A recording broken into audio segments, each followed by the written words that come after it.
Hello ಎಲ್ಲರಿಗೂ ನಮಸ್ಕಾರ ವೀಕ್ಷಕರೇ, ಶಾರದಾ ಮಾತಾಜಿ ಕೆ ಚಾನಲ್ಗೆ ಸ್ವಾಗತ. ಇಂದಿನ ವಿಡಿಯೋದಲ್ಲಿ ನಾನು ಹಿಂದೆ ನಡೆದಿರೋ ವಿಡಿಯೋದಲ್ಲಿ ಕನ್ನಡ ಮತ್ತು ಇಂಗ್ಲೀಷ್ ಆಯಿತು. ಈಗ ಕಂಪ್ಯೂಟರ್ ಬಿಡಿಸಿದ್ದೇನೆ. Degree level KPSC group C question paper ಬಿಡಿಸಿದ್ದೇನೆ. Okay, so computer knowledge. Okay, so ವೀಕ್ಷಕರೇ, ಅದಕ್ಕೂ ಮುಂಚೆ ನಾನು ಹೇಳಿದ್ದಲ್ಲ, PDF ಮಾಡೋಕ್ಕಾಗಲ್ಲ, ಕ್ವಶನ್ ಪೇಪರ್ಸ್ನ PDF ಮಾಡೋಕ್ಕಾಗಲ್ಲ, ಲಾರ್ಜ್ ಆಗುತ್ತೆ. ಸೊ ನಿಮ್ಮ ಕಣ್ಣಿಗೂ ಹಾನಿ ಆಗುತ್ತೆ. ಎಷ್ಟಂತ ಓದ್ತೀರಾ? ಈಗ PDF ಮಾಡ್ತೀವಿ ಅಂತ ತಿಳ್ಕೊಳ್ಳಿ, ಎಷ್ಟಂತ ಓದ್ತೀರಾ ಅದರಲ್ಲಿ, ಪ್ಲಸ್ ಕಣ್ಣಿಗೂ ಹಾನಿ. ಏನಾದರೂ ಒಂದು ಏನಾದರೂ ನೋಟ್ ಮಾಡ್ಕೊಬೇಕು. GIF ಗಿಫ್ಟ್ JPG ಫೈಲ್ ಅಂದರೆ ಏನೋ ನೋಟ್ ಮಾಡ್ಕೊಬೇಕಂದ್ರೆ ನೀವು ಪೆನ್ನಲ್ಲಿ ನೀವು ನಾನೆಲ್ಲ ಕ್ವಶನ್ ಪೇಪರ್ ಜೆರಾಕ್ಸ್ ಸೆಟ್ ಕೊಟ್ಟರೆ, ಸೊ ನೀವು ನೆಕ್ಸ್ಟ್ ನೀವು ಇದು ಮಾಡ್ಕೊಬೋದು. ಸೊ ವರ್ಕೌಟ್ ಮಾಡ್ಕೊಬೋದು. ನೋಟ್ಸ್ ಥರ ಅಥವಾ ಬುಕ್ಸ್ ಕೊಟ್ಟರೆ ಏನೋ ಟಿಕ್ ಮಾಡ್ಕೊಬೋದು, ಏನೋ ಮಾಡ್ಕೊಬೋದು. ಮೊಬೈಲ್ ಕೊಟ್ಟರೆ ಹೆಂಗೆ ಮಾಡ್ಕೊತೀರ PDF? ಆದ್ದರಿಂದ ನಾನು ಏನು ಮಾಡಿದ್ದೀನಿ, ಸೊ ನಿಮಗೆ ಯಾರಿಗೆ ಕ್ವಶನ್ ಪೇಪರ್ ಬೇಕು, ಯಾರಿಗೆ ನೀಡಿದೆ, ಕೆಲವೊಬ್ಬರಿಗೆ ತಗೊಂಡಿರ್ತಾರೆ ಆಲ್ರೆಡಿ ಕ್ವಶನ್ ಪೇಪರ್ ಬುಕ್ಕೇ ಇರುತ್ತೆ, ಸ್ಪರ್ಧಾ ವಿಜೇತ ಕೆಲವೊಂದು ಪ್ರಕಾಶನ ಅವರೆಲ್ಲ ಕ್ವಶನ್ ಪೇಪರ್ ರೆಡಿ ಮಾಡಿ ಇಟ್ಕೊಂಡಿರ್ತಾರೆ. ಬಟ್ ನಾನು ಕೂಡ ಮಾಡಿದ್ದೀನಿ. ಯಾವ ರೀತಿ ಅಂದರೆ 2017, 18, 19 FDA GK ಪ್ಲಸ್ ಕನ್ನಡ ಈ ಕ್ವಶನ್ ಪೇಪರು, ಮತ್ತು SDA 2017, 18, 19 FDA and SDA GK ಮತ್ತು ಕನ್ನಡ ಕ್ವಶನ್ ಪೇಪರ್ ಅವೈಲೇಬಲ್ ಇದೆ. ಸೊ ಯಾರಿಗೆ ಬೇಕಿದ್ದರೂ ದಯವಿಟ್ಟು ನೀವು ಕಮೆಂಟಲ್ಲಿ ಮೊಬೈಲ್ ನಂಬರ್ ಯಾವುದೇ ಕಾರಣಕ್ಕೂ ಹಾಕೋಬೇಡಿ. ನಾನು ಡಿಲೀಟ್ ಮಾಡ್ತೀನಿ, ಯಾಕಂದರೆ ಅದು ಕಮೆಂಟ್ನಲ್ಲಿ ಮೊಬೈಲ್ ನಂಬರ್ ಹಾಕೋಂಗಿಲ್ಲ. ದುರುಪಯೋಗ ಪಡಿಸ್ಕೊಂತಾರೆ ಕೆಲವರು, ಇದು ಮಾಡ್ಕೊತಾರೆ. ಏನು ಬೇಡ, ಮೇಲ್ ಮಾಡಿ shadamatajike@gmail.com. ಡಿಸ್ಕ್ರಿಪ್ಷನ್ ಲಿಂಕ್ ಇರುತ್ತೆ. ಸೊ ಅದಕ್ಕೆ ನೀವು ಮೇಲ್ ಮಾಡಿ. ಇದ್ರ ಜೊತೆ ಪ್ಲಸ್ ನೋಡಿ, KPSC group C question paper ಕೂಡ ನನ್ನ ಹತ್ರ ಇದ್ದಾವೆ. ಅಂದರೆ 2016 ಇಂದಿದೆ, 2017 ಇಂದಿದೆ, 2018 ಕೂಡ ಇದೆ. Degree level PUC level, degree level PUC level ಇದೆ. ಸೊ ಬೇಕಿದ್ದರೂ ನೀವು ಮೇಲ್ ಮಾಡಿ. ನಾನು ಯಾವ ರೀತಿ ಪ್ರೊಸೀಜರ್ ಅಂತ ಹೇಳ್ತೀನಿ. ನಿಮ್ಮ ಅಡ್ರೆಸ್ ಕಳಿಸಿದ್ರೆ ನಿಮ್ಮ ಮನೆಗೆ ಏನು ಮಾಡ್ತೀನಿ, ಪೋಸ್ಟ್ ಮಾಡ್ತೀನಿ. It's better for your study future. ಮತ್ತು KS ಒಂದು 2 ಇಯರ್ಸ್ ಅಷ್ಟೇ ಕ್ವಶನ್ ಪೇಪರ್ ಇದೆ. ಮತ್ತು ಯಾವುದು ಮತ್ತು PDOದಿಂದ ಕ್ವಶನ್ ಪೇಪರ್ ಇದೆ. ಸೊ ಬೇಕಿದ್ದರೆ ಒಟ್ಟಿಗೆ ಯಾರಿಗೆ ಕ್ವಶನ್ ಪೇಪರ್ ಬೇಕು ದಯವಿಟ್ಟು ನಮ್ಮ ಮೇಲ್ಗೆ ಅದ್ರ ಮೇಲ್ ಬರೀತೀನಿ ನೋಡಿ. ಅದ ಮೇಲ್ ನಿಮ್ಮ ಬ್ಲಿಂಕ್ ಸಿಗ್ತಾ ಇರುತ್ತೆ, ಬರುತ್ತೆ ನೋಡಿ. ಅದರಲ್ಲಿ ದಯವಿಟ್ಟು ನೀವು ಮೇಲ್ ಮಾಡಿ. ಓಕೆನಾ? shadamatajike@gmail.com ಅದಕ್ಕೆ ಮೇಲ್ ಮಾಡಿದರೆ, ಸೊ ಯಾರಿಗೆ ಬೇಕು ಅವ್ರ ಅಡ್ರೆಸ್ ತೊಗೊತೀನಿ. ಅಡ್ರೆಸ್ಸು, ಪಿನ್ ಕೋಡು ಎಲ್ಲ with contact number. So post ಮಾಡ್ತೀನಿ. ಸೊ ಆರಾಮಾಗಿ ಓದ್ಕೊಳ್ಳಿ. ಓಕೆನಾ? ಸೊ ಸ್ಟಾರ್ಟ್ ಮಾಡೋಣ. ಸೊ ಬೆಟರ್ ಅನಿಸುತ್ತೆ ಅಷ್ಟೇ, ಓದ್ಕೊಳಕ್ಕೂ ನಿಮಗೆ ಗ್ರಿಪ್ ಸಿಗುತ್ತೆ. ಸೊ ನೋಡೋಣ. ನೆಕ್ಸ್ಟ್ 71 MS ವರ್ಡ್ನಲ್ಲಿ ಬುಕ್ ಮಾರ್ಕ್ಗಳ ಬಳಕೆ ಏನಪ್ಪ ಅದು ಅಂದರೆ ದಾಖಲೆಯ ಡಾಕ್ಯುಮೆಂಟ್. ಓಕೆನಾ? ಡಾಕ್ಯುಮೆಂಟ್ ಅದು. ನೆಕ್ಸ್ಟ್ 72 MS Excelನಲ್ಲಿ 3D ಉಲ್ಲೇಖ ಸೂತ್ರವು ಏನದು ವರ್ಕ್ಶೀಟ್ಗಳಲ್ಲಿ ವ್ಯಾಪಿಸಿದೆ. ಓಕೆನಾ? ಸೊ ನಿಮಗೆ ಗೊತ್ತಾಗಲಿಲ್ಲ ಸರ್ ಅಂದರೆ ಇಂಗ್ಲೀಷಲ್ಲಿ ನೋಡ್ಬೋದು, ಆರಾಮಾಗಿ ಅರ್ಥ ಆಗುತ್ತೆ. In Excel, 3D reference in a formula spans worksheets like that. Okay. Next, 73. Power point ಪ್ರದರ್ಶನದಲ್ಲಿ ಯಾವ ಫೈಲ್ ಫಾರ್ಮ್ಯಾಟ್ ಬಳಸಬಹುದು? ಇವುಗಳಲ್ಲಿ ಎಲ್ಲವೂ GIF, ಗಿಫ್ಟ್, JPG ಮತ್ತು .wav ಇವೆಲ್ಲ ಬಳಸ್ತಾರೆ. 74. ನುಡಿ ಕನ್ನಡ ತಂತ್ರಾಂಶವು ವ್ಯವಸ್ಥೆಯನ್ನು ಬಳಸುತ್ತದೆ. ಯಾವುದು? ಯುನಿಕೋಡ್. ನುಡಿ ಕನ್ನಡ ತಂತ್ರಾಂಶ ಡ್ಯಾಶ್ ವ್ಯವಸ್ಥೆಯನ್ನು ಬಳಸುತ್ತದೆ. ಯುನಿಕೋಡ್ ಅರ್ಥ ಆಗಿದ್ರೆ ಇಲ್ಲಿ Nudi Kannada software was user system it's a Unicode ಬಳಸುತ್ತದೋ. Not for EBCDIC extend ASCII ಇದಲ್ಲ, ಯುನಿಕೋಡ್ ಬಳಸುತ್ತೆ. ಓಕೆ. ನೆಕ್ಸ್ಟ್ 75. ಡ್ಯಾಶ್ ನೆಟ್ವರ್ಕ್ ಉಪಯೋಗಿಸುವುದರ ಪ್ರಯೋಜನಗಳಲ್ಲಿ ಒಂದಾಗಿದೆ ಬಾಹ್ಯ ಸಾಧನ ಹಂಚಿಕೆ. ಓಕೆನಾ? Peripheral sharing. 76. ಈ ಕೆಳಗಿನಲ್ಲಿ ಮೈಕ್ರೋ ಪ್ರೊಸೆಸರ್ ಆಗಿಲ್ಲದಿರುವುದು ಯಾವುದು? 80186, 80286, 80386, 80486. 80186 ಮೈಕ್ರೋ ಪ್ರೊಸೆಸರ್ ಆಗೋದಿಲ್ಲದು. ಎಲ್ಲೇ ಓದ್ಕೊಬೇಕಂದ್ರೆ ನೀವು ಕಂಪ್ಯೂಟರ್ ಕೆಲವೊಂದು ಬುಕ್ಸ್ ಇರುತ್ತೆ, ಪ್ರಮುಖ ತಗೊಂಡು ಓದ್ಕೊಬೇಕಾಗುತ್ತೆ. ನೆಕ್ಸ್ಟ್ 77. MS Excel ವರ್ಕ್ಶೀಟ್ ನಲ್ಲಿರುವ ಒಟ್ಟು ಸಾಲುಗಳು ಎಷ್ಟಂದ್ರೆ 65,536. ಓಕೆ. ನೆಕ್ಸ್ಟ್ 78. ಒಂದೊಂದಲ್ಲಿ ಅಪ್ಡೇಟ್ ಆಗ್ತಾ ಇರುತ್ತೆ. ಕೆಲವೊಂದು MS Excel 2010, 2011 ಸ್ವಲ್ಪ ವರ್ಷನ್ ಮೇಲೆ ಹೋಗುತ್ತದು. ಸೊ 2015-16 ಕೇಳಿದ್ದಾನೆ. 78. MS ಎಕ್ಸೆಲ್ ನಲ್ಲಿರುವ ಟೆಕ್ಸ್ಟ್ ವ್ರ್ಯಾಪ್ ಮಾಡಲು ಉಪಯೋಗಿಸುವ ಕೀಗಳು Alt+Enter. ಇವ್ರೇನಪ್ಪ ಟೆಕ್ಸ್ಟ್ ವ್ರ್ಯಾಪ್ ಅಂದ್ರೆ Alt+Enter ಕೊಟ್ರೆ ಟೆಕ್ಸ್ಟ್ ವ್ರ್ಯಾಪ್ ಬಂದ್ಬಿಡುತ್ತಾ? ಸೊ ಈ ರೀತಿ ಇರ್ತಾರೆ, ಸೆಲ್ ಸ್ಮಾಲ್ ಸೆಲ್ ಇರುತ್ತಲ್ಲ ಸ್ವಲ್ಪ ದೊಡ್ಡದಾಗುತ್ತೆ ಅಷ್ಟೇ, ಅಡ್ರೆಸ್ ಎಲ್ಲ ಬರೆಯಕ್ಕೆ ಉಪಯೋಗಿಸ್ತಾರೆ. ನೀವು ಬೇಕಿದ್ದರೂ ಏನ್ ಮಾಡಬೇಕು, ಕಂಪ್ಯೂಟರ್ ಹತ್ರ ಹೋಗ್ಬೇಕು, ಎಕ್ಸೆಲ್ ಓಪನ್ ಮಾಡಬೇಕು, Alt+Enter ಕೊಟ್ರೆ ಅದು ಟೆಕ್ಸ್ಟ್ ವ್ರ್ಯಾಪ್ ಆಗುತ್ತೆ, ನಿಮಗೆ ಕನ್ಫರ್ಮ್ ಆಗುತ್ತೆ, ಅವ್ರು ಆನ್ಸರ್ ಹೇಳಿ ಸರಿ ಅಂತ ಗೊತ್ತಾಗುತ್ತೆ. ಸರಿನಾ? ನೆಕ್ಸ್ಟ್ 79. ಕಂಪ್ಯೂಟರ್ನಲ್ಲಿ ಅತಿ ವೇಗದ ಸ್ಮರಣೆ ಕ್ಯಾಚಿ ಮೆಮೊರಿ. ನೆಕ್ಸ್ಟ್ ಕ್ಯಾಚಿ ಅಂತ. ಓಕೆ, 7-bit ಆಲ್ಫಾನ್ಯೂಮರಿಕ್ ಕೋಡ್ ಯಾವುದಂದ್ರೆ ASCII. ನೆಕ್ಸ್ಟ್ 81. ಬಯೋಸ್ ಅನ್ನು ಎಲ್ಲಿ ಶೇಖರಿಸಿರುತ್ತಾರೆ? ಫ್ಲಾಶ್ ಮೆಮೊರಿ, ಒಳ್ಳೆಯ ಸ್ಮರಣೆ. ನೆಕ್ಸ್ಟ್ ಫರ್ಮ್ ವೇರ್ ಯಾವುದರಲ್ಲಿ ಶೇಖರಣೆ ಆಗಿರುತ್ತದೆ? ROM, read only memory. ಯಾವುದು? Firmware. 83. ಈ ಕೆಳಗಿನಲ್ಲಿ ಯಾವ ಮೆಮೊರಿ ಕಡಿಮೆ ಪ್ರವೇಶ ಸಮಯ ಆಕ್ಸೆಸ್ ಟೈಮ್ ಹೊಂದಿದೆ? ಯಾವುದು? Catchy memory. ಕಡಿಮೆ ಆಕ್ಸೆಸ್ ಟೈಮ್ ಅದು. Okay, so we need like that C in English version which of the following memories that can shortest access time? Catchy memory. ನೀವು ಎಕ್ಸಾಮ್ ಅಲ್ಲಿ ಆರಾಮಾಗಿ ಕನ್ನಡ ಅಥವಾ ಇಂಗ್ಲಿಷ್ ಯಾವ್ದಾದ್ರು ನೋಡ್ಕೋಬೇಕು. ಬಟ್ ಕನ್ನಡನೇ ಇರುತ್ತೆ, ಇಂಗ್ಲಿಷಲ್ಲಿ ಇಂಗ್ಲಿಷೇ, ಕಂಪ್ಯೂಟರ್ ಅಲ್ಲಿ ಕನ್ನಡ ಮತ್ತು ಇಂಗ್ಲಿಷ್ ಇರುತ್ತೆ. ನಿಮ್ಗೆ ಯಾವ್ದು ನೋಡ್ಕೊಂಡು ಸರಿ ಆನ್ಸರ್ ಮಾಡಬೇಕಾಗುತ್ತೆ ಡೌಟ್ ಇದ್ರೆ. ಓಕೆ, ADSL ವಿಸ್ತೃತ ರೂಪ ಇಂಗ್ಲಿಷ್ ನೋಡ್ಕೊಳ್ಳಿ. ಸೈಕ್ರೋನೋಸ್ ಡಿಜಿಟಲ್ ಸಬ್ಸ್ಕ್ರೈಬರ್ ಲಿಂಕ್. ಓಕೆನಾ? ಅಸಿಕ್ರೋನಸ್ ಡಿಜಿಟಲ್ ಸೈಬರ್ ಲಿಂಕ್. ಓಕೆನಾ? ನೆಕ್ಸ್ಟ್ 85. IP ವಿಳಾಸ ಇಂಟರ್ನೆಟ್ ಪ್ರೋಟೋಕಾಲ್ ವಿಳಾಸ ಪ್ರಸ್ತುತ 4 bytes not bits. 4 bytes IP ವಿಳಾಸವು 4 bytes ಆಗಿದೆ, 4 bytes ಲಾಂಗ್. 86. ಅಂತರ್ಜಾಲವು ಈ ತಂತ್ರಗಾರಿಕೆಯನ್ನು ಬಳಸುತ್ತದೆ. ಯಾವುದು? Packet switching.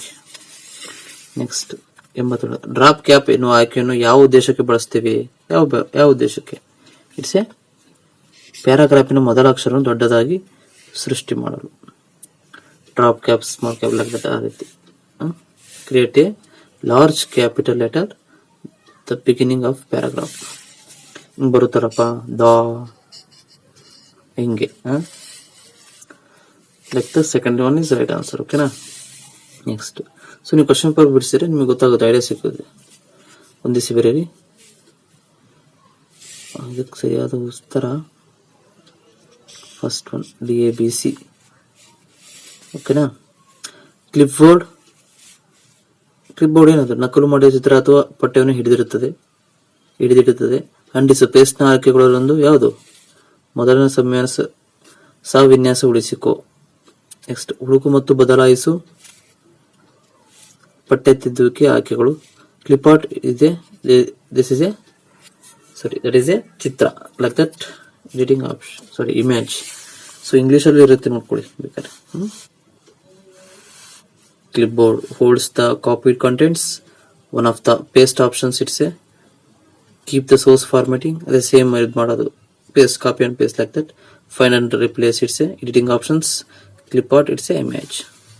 So English ಅಲ್ಲಿ ನೋಡ್ಕೊಂಡು ನೀವು ಆನ್ಸರ್ ಮಾಡಬಹುದು. 89. ಎಕ್ಸೆಲ್ ನಲ್ಲಿ ಆಸಕ್ತಿ ಇರುವ ಸೆಲ್ಗಳನ್ನು ಮಾತ್ರ ಎತ್ತಿ ತೋರಿಸಲು ಡ್ಯಾಶ್ ಅನ್ನು ಉಪಯೋಗಿಸುತ್ತೇವೆ. ಯಾವುದು? ಇಟ್ಸ್ ಎ ಕಂಡೀಷನಲ್, ಷರತ್ತುಬದ್ಧ ಕಂಡೀಷನ್ ಸವಿನ್ಯಾಸ. It's a conditional formatting. Next 90. MS word ನಲ್ಲಿ ಸಬ್ಸ್ಕ್ರಿಪ್ಟ್ ಮಾಡಲು ಬಳಸುವ ಕೀ ಸಂಯೋಜನೆ ನಿಮಗೆ ಗೊತ್ತಿರುತ್ತೆ. Subscript control plus bracket is equal to. ಓಕೆನಾ? ಇದು ಅನ್ಸಬ್ಸ್ಕ್ರಿಪ್ಟ್ ಅಂತ ನೋಡೋಣ. ನೀವು MS ವರ್ಡ್ ಅಲ್ಲಿ ಹೋಗಿ ಚೆಕ್ ಮಾಡ್ಕೊಳ್ಳಿ, ಸಬ್ಸ್ಕ್ರಿಪ್ಟ್ ಅಂಡ್ ಅನ್ಸಬ್ಸ್ಕ್ರಿಪ್ಟ್ ಇರುತ್ತಲ್ಲ, ಚೆಕ್ ಮಾಡ್ಕೊಳ್ಳಿ, ನೋಡೋಣ. 91.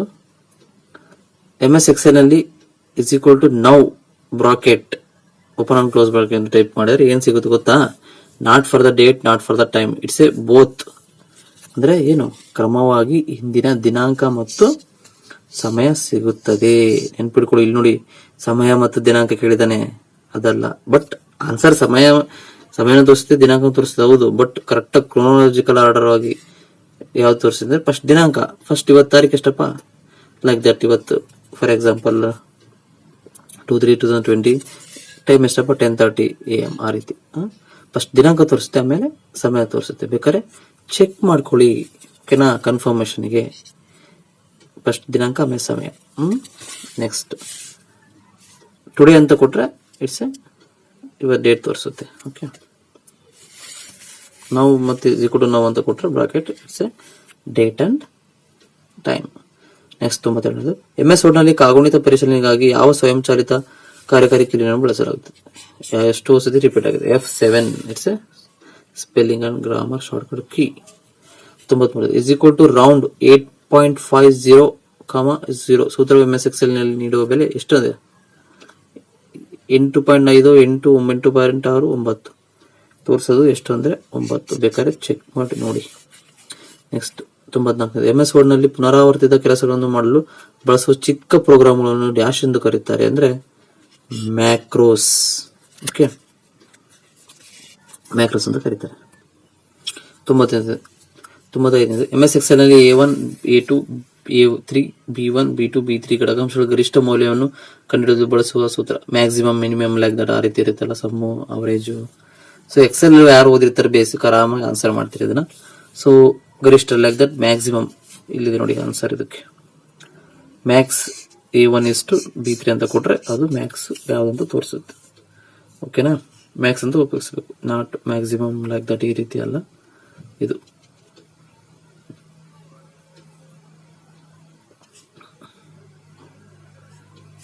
ಸೊ ನೆಕ್ಸ್ಟ್ ನೋಡೋಣ. 96. MS Excel ನಲ್ಲಿ ಹೊಸ ವರ್ಕ್ ಶೀಟ್ ಅನ್ನು ಸೇರಿಸಲು ಬಳಸುವ ಕೀಲಿ ಸಮೂಹ ನಿಮಗೆ ಗೊತ್ತಿರುತ್ತೆ, Shift + F11. ಸೊ ಶಾರ್ಟ್ಕಟ್ ಕೀಯನ್ನು ಸ್ವಲ್ಪ ನೆನ್ಪಿಟ್ಕೊಳ್ಳಿ, ಕೇಳಬಹುದು ಮುಂದೆ. Shift + F11 ಟೈಪ್ ಮಾಡಿದ್ರೆ ಒತ್ತಿದ್ರೆ MS Excel ಅಲ್ಲಿ ನ್ಯೂ ವರ್ಕ್ ಶೀಟ್ ಬರುತ್ತೆ. 97. MS Excel ನಲ್ಲಿ ಒಂದು ಸಾಲನ್ನು ಮರೆ ಮಾಡಲು ಕೀಲಿಯನ್ನು ಹೊಂದಬೇಕು. ಯಾವುದು? Ctrl+9. ಓಕೆನಾ. ಈಗ ಇಲ್ಲಿ ಎಕ್ಸೆಲ್ ಅಂತ ತಿಳ್ಕೊಳ್ಳಿ. ಫಾರ್ ಎಕ್ಸಾಂಪಲ್ ಸೆಲ್ ಇದು ಲೈಕ್ ದಟ್ ಇದ್ದರೆ ಏನೋ ಒಂದು ಟೈಪ್ ಮಾಡಿರ್ತೀರ ಲೈಕ್ ದಟ್ ರೈಸ್ ಅಂತ ಟೈಪ್ ಮಾಡಿರ್ತೀರ. ರೈಸು ಇಷ್ಟು kg ಅಂತ ಇರುತ್ತಲ್ಲ, ಇದಿಷ್ಟು ಯಾವುದು ಒಂದು ಸಾಲನ್ನು ಮರೆ ಮಾಡಲು ಇಲ್ಲಿ ಕ್ಲಿಕ್ ಮಾಡಿ Ctrl+9 ಅಂತ ಒತ್ತಿ ಅದು ಕಾಣಲ್ಲ, ಮರೆ ಆಗಿರುತ್ತೆ. ಅದು ಬರಕ್ಕೆ ಇನ್ನೊಂದು ಶಾರ್ಟ್ಕಟ್ ಕೀ ಇದೆ, ಗೂಗಲಲ್ಲಿ ಸರ್ಚ್ ಮಾಡಿ ಮತ್ತೆ ನೀವು ಓಪನ್ ಮಾಡ್ಕೊಬೋದು. ಓಕೆನಾ. ಸೊ ನೆನ್ಪಿಟ್ಕೊಳ್ಳಿ, it's in MS Excel you can hide a row by pressing Ctrl+9. ಓಕೆನಾ. ನೋಡಿ ಟ್ವಿಸ್ಟ್ ಮಾಡಿದ್ರೆ Ctrl+F9 ಅಲ್ಲ, ಓನ್ಲಿ Ctrl+9. ಸ್ವಲ್ಪ ಜಾಗರೂಕತೆಯಿಂದ ಆನ್ಸರ್ ಮಾಡಬೇಕಾಗುತ್ತೆ. ನೆಕ್ಸ್ಟ್ 98. ಪವರ್ ಪಾಯಿಂಟ್ ಪ್ರೆಸೆಂಟೇಷನ್ ನಲ್ಲಿ ಕಂಪನಿಯ ಲೋಗೋಗಳನ್ನು ಪ್ರತಿಯೊಂದು ಸ್ಲೈಡ್ಗಳಲ್ಲಿ ಸೇರಿಸಲು ಆಯ್ಕೆಗಳನ್ನು ಬಳಸುತ್ತಾರೆ. ಏನು? ಸ್ಲೈಡ್ ಮಾಸ್ಟರ್ ಬಳಸ್ತಾರೆ. ನೆಕ್ಸ್ಟ್ 99. ಯಾವ ರೀತಿಯ ಸಂಗ್ರಹ ಸಾಧನಗಳು ವಿಘಟನೆಯ ಪರಿಣಾಮಕ್ಕೆ ಒಳಪಡುತ್ತವೆ? ಯಾವುದು ಅಂದ್ರೆ ಕಾಂತೀಯ ಮ್ಯಾಗ್ನೆಟಿಕ್ ನ ಸಂಗ್ರಹ ಸಾಧನಗಳು ವಿಘಟನೆಯ ಪರಿಣಾಮಕ್ಕೆ ಒಳಪಡುತ್ತವೆ. ಲಾಸ್ಟ್ 100. MS ಪವರ್ ಪಾಯಿಂಟ್ ನಲ್ಲಿ ಕೇವಲ ಪಠ್ಯ ಹಾಗೂ ಬುಲೆಟ್ಗಳು ಪ್ರದರ್ಶನಗೊಳ್ಳುವ ನೋಟನ್ನು ಡ್ಯಾಶ್ ಎನ್ನುವರು. It's A outline.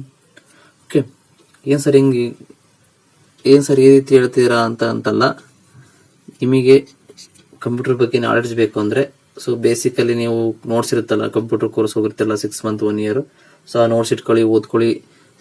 ಎಕ್ಸಾಮ್ ಇರೋದಂಗೆ 1 ವೀಕ್ ಸ್ವಲ್ಪ ಕಂಪ್ಯೂಟರ್ ಬಗ್ಗೆ ಯಾರು ಗೊತ್ತೇ ಇಲ್ದ ಅಂತವ್ರು ಸ್ವಲ್ಪ ಕಂಪ್ಯೂಟರ್ ಹತ್ರ 1 ವಾರ ಕೂತ್ಕೊಂಡು ಸ್ವಲ್ಪ ಅವೆಲ್ಲ ಶಾರ್ಟ್ಕಟ್ ಕೀಸು ಏನಂತ ಸ್ವಲ್ಪ ಪ್ರಾಕ್ಟಿಕಲ್ ಆಗಿ ಥಿಂಕ್ ಮಾಡಿ ಕಲೀರಿ. ಡೆಫಿನೆಟ್ಲಿ ರಿಮೆಂಬರ್ ಆಗುತ್ತೆ. ಓಕೆನಾ. ಸೊ ನಾನು ಹೇಳಿದ್ನಲ್ಲ, ಕ್ವಶನ್ ಪೇಪರ್ ಬೇಕಿದ್ದರು ಮೇಲ್ ಮಾಡಿ, ಇನ್ಫಾರ್ಮೇಶನ್ ಹೇಳ್ತೀನಿ. ಯಾರು ನಮ್ಮ ಚಾನಲ್ಗೆ ಸಬ್ಸ್ಕ್ರೈಬ್ ಆಗಿಲ್ಲ ಉಚಿತವಾಗಿ ಸಬ್ಸ್ಕ್ರೈಬ್ ಮಾಡಿ, ಪಕ್ಕದಲ್ಲಿರೋ ಬೆಲ್ ಐಕಾನ್ ಪ್ರೆಸ್ ಮಾಡಿ ನೋಟಿಫಿಕೇಶನ್ ಆಲ್ ಅಂತ ಕೊಡಿ. ದಯವಿಟ್ಟು ಉಚಿತವಾಗಿ ಸಬ್ಸ್ಕ್ರೈಬ್ ಮಾಡಿ, ಇಲ್ಲಿ ಯಾವುದೇ ರೀತಿ ನಿಮ್ಮ ಹಣ ಕಟ್ಟಾಗಲ್ಲ. ಮ್ಯಾಕ್ಸಿಮಮ್ ಶೇರ್ ಮಾಡಿ. ಶುಭವಾಗಲಿ, ಶುಭ ದಿನ. Thank you. ಸಾರಿ, ಒಂದು ಇದಿದೆ, ಕ್ವಿಜ್ ಇದೆ, ಅದಕ್ಕೊಂದು ಅಟೆಂಡ್ ಮಾಡಿ. ಇದಕ್ಕೊಂದು ಕ್ವಿಜ್ಗೆ ಆನ್ಸರ್ ಮಾಡಿ ನಿಮ್ಮ ಕಮೆಂಟ್ ಅಲ್ಲಿ. ಇದನ್ನು ಕ್ವಿಜ್ ಪ್ರಶ್ನೆ. ತಟ್ಟು ಚಪ್ಪಾಳೆ ಪುಟ್ಟ ಮಗು, ಇದು ಯಾರ್ದಿದು? ಇದರ ಸಂಪಾದಕರು ಯಾರು? ಪಂಜಮಂಗೇಶ್ವರಯ್ಯ, ಶಿಶು ಸಂಗಮೇಶ, ಬೋಳವಾರ ಮೊಹಮ್ಮದ್ ಕುಯಿ, ಡಿ ವೈದೇಹಿ. ನಿಮ್ಮ ಉತ್ತರನ ಕಮೆಂಟ್ ಸೆಕ್ಷನ್ ತಿಳಿಸಿ. ತಟ್ಟು ಚಪ್ಪಾಳೆ ಪುಟ್ಟ ಮಗು ಇದು ಯಾರ್ದಂತ ತಿಳಿಸಬೇಕಾಗುತ್ತೆ. ಓಕೆ, ಶುಭವಾಗಲಿ, ಶುಭ ದಿನ. Thank you.